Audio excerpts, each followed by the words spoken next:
Let me tell you about the craziest thing that ever happened to me. I'm Alex Thompson, a 40-year-old software engineer who's been working from home for a decade. I inherited this cozy seaside cottage in Southern California from my grandfather. It's my haven, my office, my slice of peace with the ocean waves crashing nearby. Or at least it was, until I crossed paths with Karen Hayes, the HOA queen bee who turned out to be a wolf in sheep's clothing. It all started when I cut short a 4-week tech summit in San Francisco. The gig wrapped up after 3 weeks. Everything clicked perfectly for once. I was pumped, driving back with a head full of ideas and a craving for that salty air on my porch. But as I pulled into the neighborhood, things got weird fast. My next-door neighbor, an old-timer who'd always chat about fishing, spotted me and froze like he'd seen a corpse rise from the grave. He dropped his newspaper and bolted inside, yelling, "Alex? Karen said you'd vanished for good." Vanished? I told everyone about the trip. Then the postal carrier screeched to a halt. "Thought you relocated to the city permanently," he said, eyeing me suspiciously. "That woman's been rerouting your mail to the cottage." "What woman?" And across the street, another resident snapped photos of me and whispered into her phone, "This is messy. Nicole's gonna flip." Nicole? I felt like I'd stepped into a bad dream. By the time I reached my door, my gut was twisting. The mailbox overflowed with ominous letters, red-stamped warnings about property neglect, abandonment violations, and a staggering $8,500 lien for failure to uphold association standards. They threatened forced auction in 30 days if I didn't pay up. My heart pounded. How could a work trip cost me my home? Peering through the window, I saw a stranger, a woman pacing inside, clipboard in hand, jotting notes like she ran the place. A shiny new lock barred my entry. I knocked, and she cracked the door, looking half expecting me. "You must be Alex," she said coolly. "Karen mentioned you might show." "Might show? This is my house." Her name was Nicole, and she flashed official HOA papers, claiming she was assessing an abandoned property. Abandoned? I'd been gone 3 weeks. She dialed Karen before I could argue, and within minutes, this powerhouse arrived, phone to ear, calling 911 on me. "Officer, this aggressive ex-owner is harassing our compliance inspector," she barked. Ex-owner? The cops treated me like the intruder while Nicole lounged at my table. The police showed decent guy, but swamped by Nicole's stack of forged docs, photos of overgrown weeds, chipped paint, some bogus temporary occupancy permit signed by Karen. I shoved my deed, ID, and conference receipts at him, proving I'd been in San Francisco for work. But Karen spun it as negligent absence without notification, per her shiny new rules. The cop shrugged, "Civil matter. Sort it with the HOA." So I got to crash in my own bed, but Nicole stayed to finish her report. Infuriating didn't cover it. Whispers from neighbors painted a darker picture. Karen had spread lies that I'd ditched the cottage forever, tanking values. Nicole's ex spilled that she was desperate post-divorce, and Karen offered her free digs plus $1,200 to document issues. That night, digging online, I uncovered Karen's stealthy rule tweaks. Fresh abandonment clauses timed suspiciously with my trip announcement, jacked up fees, and self-appointed powers to seize homes. It hit Metas was no mix-up. Karen was engineering thefts for a secret rental empire, targeting travelers like me. Then Nicole flipped.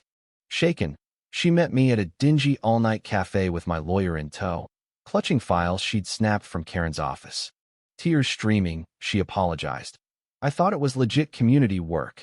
The docs exposed a web to seers on 15 homes, travel patterns, fake violation templates, profit projections from flipping them into beach rentals. Karen coached her on staging neglect, inflating fines to force sales. Audio clips chilled me. Karen's voice, cold as ice, gaslighting Nicole that owners like me deserved it for abandoning responsibilities. This wasn't petty, it was felony-level fraud, exploiting the vulnerable. We called an emergency association meeting. Over 50 furious residents packed the hall, local news sniffing around. My attorney laid out the evidence. Altered bylaws, manipulated a single mom for cheap labor. Nicole, with her teen daughter Mia by her side, confessed everything, voice breaking.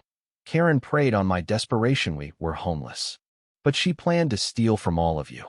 Mia added, "Mom just wanted a roof for us." Karen lied that Alex had bailed. The room erupted gasps, shouts. Karen denied it wildly, screaming we were conspiring against proper standards. But the vote crushed her. Ousted as president, rules voided. A detective arrested her on the spot for fraud, fiduciary breach, theft conspiracy. As cuffs clicked, she snarled, "You fools have no clue what you've stirred. Dig into 2018 records, Alex." Those files unearthed horrors. In 2018, Karen coerced a frail widow during her heart surgery recovery into selling her prime Ocean View home dirt cheap. The woman's son contacted me post-arrest. Mom never wanted to let go. Karen badgered her in the hospital, claiming fines would bankrupt us. We sued alongside, turning it into a monster case. Criminal charges piled on: elder exploitation, embezzlement. Karen fought tooth and nail, rejecting pleas, insisting at trial she was the hero. But evidence buried her. Testimonies, recordings, patterns. Jury guilty in hours. Judge slammed her with 3 years prison, $100,000 restitution, lifetime HOA ban. She liquidated everything, bankrupt and broken. Our neighborhood reborn, transparent audits, resident vetoes, a support fund for the needy. Values soared 7%. We became a reform blueprint. But a prison note from Karen's cellmate blew it wide. She wasn't solo. A syndicate: crooked assessor undervaluing homes, clerk fast-tracking fakes, banker funding grabs, lawyer drafting shamshad, pilfered $2.5 million across coastal towns, preying on the absent or ill. I dove in, consulting for 30 associations, thwarting 8 scams. Raids nabbed the ring, recovering millions for 80 families. My seaside nightmare birthed a fraud-fighting institute with my now wife, a counselor I met amid the chaos. We adopted Mia, who's acing pre-law on elder rights. Karen served 2 years, reformed-ish, paying dues from afar. A hidden bug in my walls planted by a greedy cousin contesting the inheritance ironically recorded Karen's plotting, sealing cases. 5 years on, our community's a fortress of trust, values up 22%, inspiring laws nationwide. What started as defending my cottage exposed how power corrupts, but unity prevails. Sometimes, the darkest betrayal forges unbreakable bonds.